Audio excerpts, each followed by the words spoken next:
The sun rose over New York City on September 11th, 2001, with a clarity that felt almost intentional.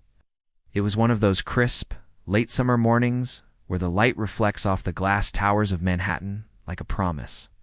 High up on the 78th floor of the North Tower of the World Trade Center, Michael Hingson was preparing for a busy day.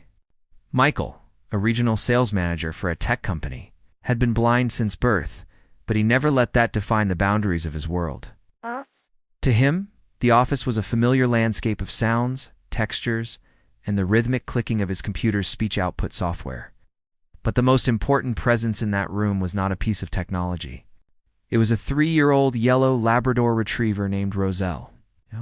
She was Michael's 5th guide dog, a calm and focused partner who, at that moment, was curled up contentedly under his desk, fast asleep. For Roselle, it was just another Tuesday at the office. She was a professional, trained to navigate the bustling streets of Manhattan and the quiet corridors of a skyscraper with equal grace. Michael often remarked that Roselle didn't just see for him. She anticipated the world. They were a team bonded by a level of trust that few humans ever truly experience. As Michael checked his emails and prepared for a morning meeting with a colleague, the city hummed 78 stories below. There was no hint of the tragedy that was about to unfold, no sign that within minutes the strength of their bond would be tested in a way that would capture the heart of the world. In those final moments of normalcy, Roselle's soft breathing under the desk was the sound of peace. It was a peace that Michael cherished, a quiet reminder that no matter how hectic the world became, he had a partner who would never leave his side. Little did he know that Golden Dog was about to become his literal light in the darkest hour of his life, proving that sometimes the greatest heroes are the ones who walk on 4 legs and ask for nothing more than a pat on the head and the chance to serve. Michael Hingson's journey to the 78th floor began long before he moved to New York. Born in 1950, he arrived in a world that often looked at blindness as a limitation, but his parents refused to accept that narrative. They raised him to be independent, encouraging him to ride a bike and explore his neighborhood just like any other child. That spirit of self-reliance eventually led him to the world of guide dogs. When Roselle entered his life, she was more than just a working animal. She was the culmination of years of training and mutual understanding. Roselle had been raised and trained by guide dogs for the blind in California, a place where the most elite Labradors are taught to ignore distractions and focus entirely on the safety of their handlers. The moment Michael met her, he knew she was special. He had a quiet confidence, a work-hard, play-hard personality that matched his own. When her harness was on, she was the consummate professional, navigating subways and crowded sidewalks with surgical precision. But when the harness came off, she was a goofy, fun-loving dog who loved to play tug-of-war and snooze in the sun. Their life in New York was a masterclass in partnership. Michael navigated the complex geometry of the city using his hearing and his cane, while Roselle handled the obstacles, the open manholes, the erratic taxis, and the dense crowds of commuters. They had developed a shorthand, a language of subtle pulls and gentle stops that allowed them to move through the world as one. People in their neighborhood and office building knew them well. They were a fixture of the North Tower, a man and his dog who moved with a synchronicity that seemed almost magical. Michael trusted Roselle with his life every single day. Whether they were crossing a busy intersection or navigating the lobby of the World Trade Center, he didn't know then that this daily practice of trust was actually a rehearsal for survival. The bond they had forged in the quiet moments of their routine was about to be the only thing standing between them and the unthinkable. At 8:46 a.m., the world as Michael knew it vanished in a roar of thunder and a violent shudder. The North Tower didn't just shake. It groaned, tilting nearly 20 feet to one side before slowly, agonizingly righting itself. In Michael's office on the 78th floor, the air was suddenly filled with the smell of burning jet fuel and the sound of glass shattering. The building was vibrating with a deep primal hum that seemed to vibrate through Michael's very bones. His colleague David shouted in confusion and fear, looking out the window at the debris falling through the air like lethal snow. In that moment of absolute chaos, Michael's first instinct was for his partner. He reached under his desk, his heart racing, expecting to find a panicked animal. Instead, his hand met the soft fur of a dog who was perfectly still. Roselle had woken up, But she hadn't bolted. She wasn't barking. She was simply waiting for her master's command. Michael realized in that instant that if Roselle was panicked, they were both doomed. But she wasn't. He felt for her harness and slipped it on, his fingers trembling only slightly. As he stood up, he could hear the screams of people in the hallway and the distant sound of alarms. The office was filling with smoke, a thick, acrid haze that stung the lungs. David was in a state of shock, frozen by the sight of the carnage outside. Michael, unable to see the fire or the falling bodies, had to rely on his other senses and on the dog. He turned to Roselle and spoke the command they had practiced 1,000 times. Forward. It was a simple word. But in that context, it was an act of profound courage. He decided, right then and there, that he would follow Roselle's lead. If she was calm, he would be calm. He called out to David and the others in the office, his voice steady. "We need to go. Follow me."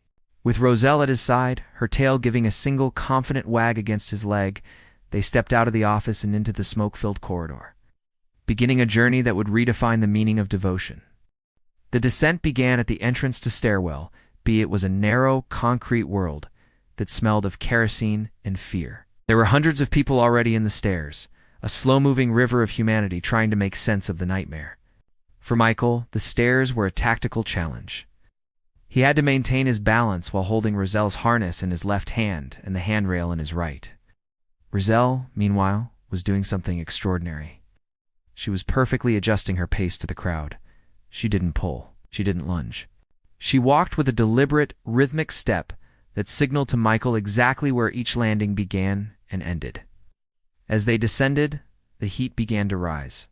The smell of jet fuel became so thick it was hard to breathe. People were crying, some were praying, and others were yelling into their cell phones, trying to reach loved ones.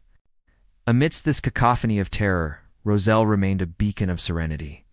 Every so often, Michael would feel her lean against his leg, a gentle check-in to let him know she was still there. Her calm began to spread to those around them. People who were on the verge of hysteria would look down and see a yellow lab walking calmly down the stairs, and it would give them a moment of pause. "Look at the dog," someone whispered. "If the dog is okay, we're going to be okay." Michael heard these comments and felt a surge of pride. Roselle wasn't just guiding him. She was indirectly guiding dozens of others by providing a psychological anchor in the storm. They passed burn victims being carried up by firefighters, and Roselle moved aside without being told, giving the rescuers the room they needed. She was focused on one thing, the mission. Step by step, floor by floor, they moved deeper into the building. Michael's legs were burning, and the air was getting thinner. But he kept his hand on that harness, drawing strength from the steady, unwavering heartbeat of the dog leading him through the smoke. By the time they reached the 50th floor, the conditions were worsening. The stairwell was becoming a bottleneck as more people joined from lower levels. The heat was oppressive, and the sound of the building's structural distress, loud cracks and groans, was terrifying. Michael could feel the tension in the people around him, a palpable sense of desperation. He worried about Roselle's paws on the concrete and the effect of the smoke on her sensitive nose. He stopped briefly to give her some water from a bottle he had grabbed. She drank eagerly, but remained standing, her eyes never leaving the path ahead. She was panting, her tongue lolling out, but her ears were forward, listening for her master's instructions. "Good girl, Roselle," Michael whispered, and her tail gave a soft thump against the concrete wall. That small sound was more meaningful to Michael than any shout of encouragement. It was proof that their partnership was holding firm. As they continued down, they encountered a woman who was having a panic attack, unable to move. Michael stopped and encouraged her to pet Roselle. The act of touching the dog's soft fur and feeling her calm presence helped the woman find her breath. She joined their small group, following the yellow tail through the gloom. Roselle seemed to instinctively know that she was the center of a small tribe of survivors. She didn't flinch when heavy equipment clattered nearby, or when the building shifted again. She was a professional in the truest sense of the word. They reached the 30th floor, then the 20th.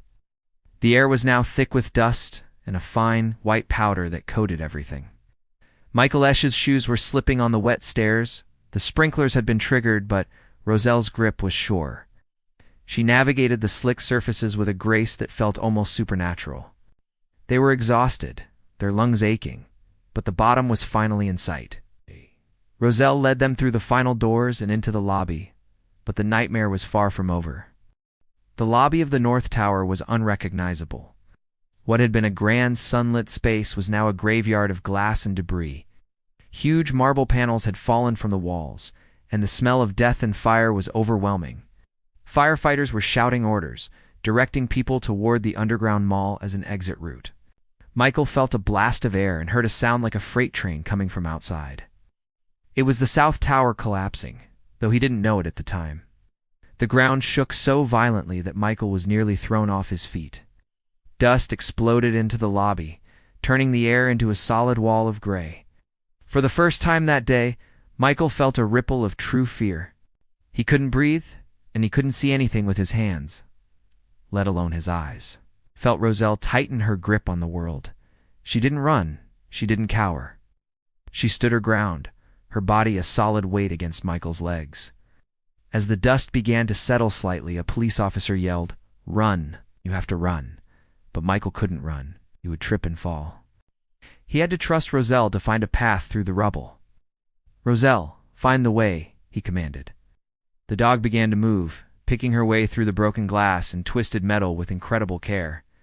She led Michael and David through the darkness, her nose sensing the exits that were blocked and the ones that were still passable. They moved through the complex, emerging finally onto the street. But the air outside was worse a midnight at noon caused by the massive debris cloud of the fallen South Tower. It was a landscape of ash. Michael felt the grit in his teeth and the burning in his eyes. He heard the screams of people running in every direction. In that moment of total disorientation, Roselle was his only compass. She didn't let the chaos distract her. She kept her head down and her body moving forward, leading Michael away from the towers and toward the relative safety of the side streets. As they moved north, the sound of the North Tower's collapse began. It was a sound Michael would later describe as 1,000 waterfalls made of stone. The air pressure changed violently, and a new wave of dust and debris chased them down the street. Michael and Roselle were engulfed in a cloud so thick it was like being buried alive. Michael fell to his knees, gasping for air, feeling the hot ash settle on his skin. He felt a wet tongue on his face. It was Roselle. She was licking him, nudging him, telling him he couldn't stop. She was covered in gray dust. Her beautiful golden coat turned a ghostly white, but she was still working. Michael managed to stand up, using her harness to pull himself up. They found a subway entrance and ducked inside, hoping the underground would offer some protection. Inside, they found a group of people huddled in the dark. Michael took the opportunity to clean Roselle's eyes and mouth with his shirt, whispering words of love and gratitude. She was shivering now, the adrenaline finally starting to wear off. But when he told her it was time to move again, she stood up without hesitation. They eventually made it back to the surface several blocks away, where the air was slightly clearer.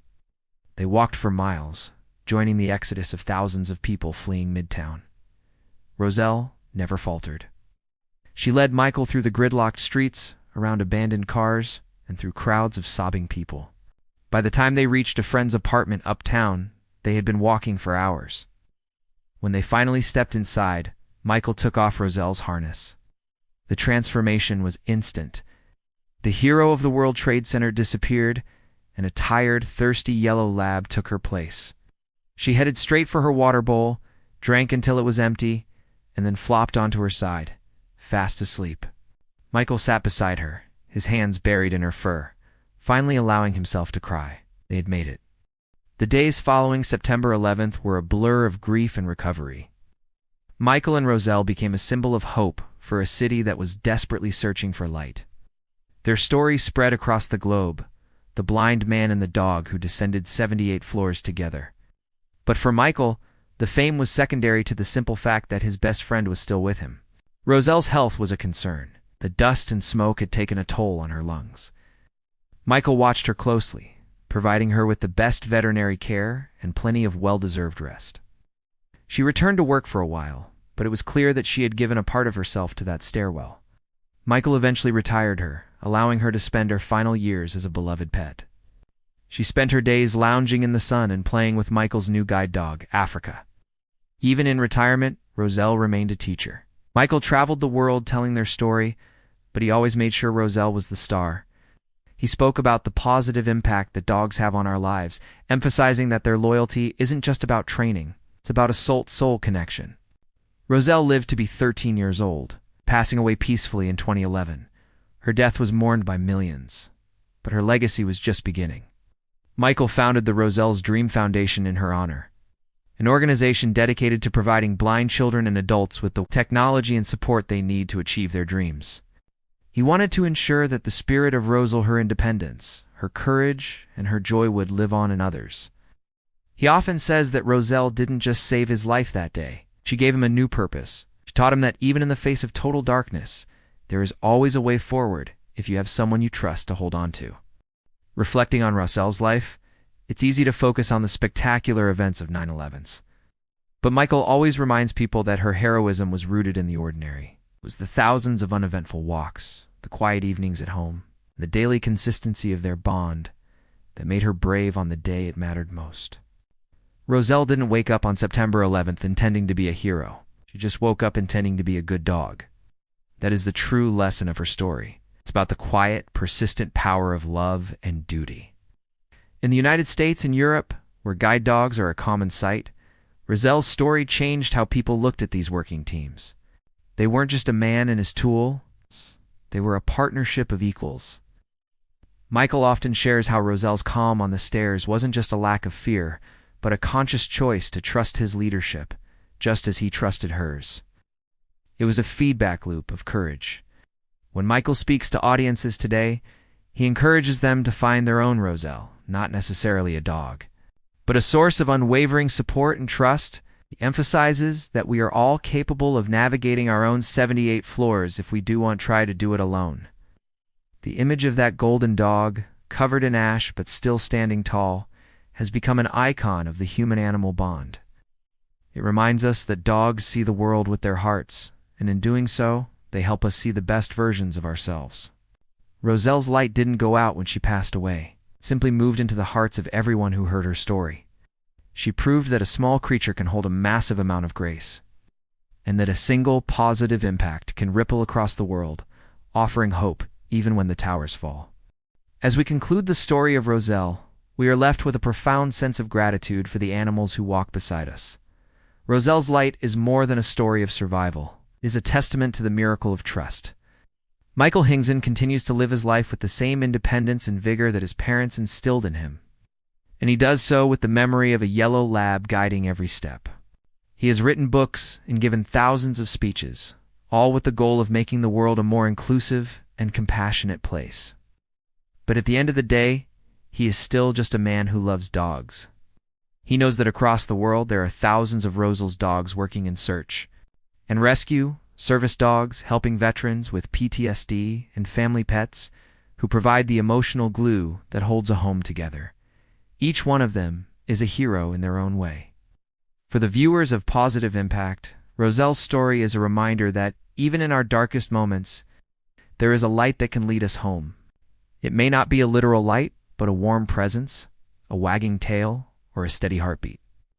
The next time you see a guide dog in harness, or simply look into the eyes of your own furry companion, remember Roselle, remember the 78 floors, remember the dust and the ash and the dog who never let go. Her story is a gift to all of us, a bright, optimistic reminder that love is the ultimate guide. Thank you for joining us on this journey through one of the most inspiring dog stories of our time. May we all walk with the same courage as Roselle. May we always find the strength to move forward, one step at a time, together. This is the heart of a positive impact. This is the legacy of Roselle's light.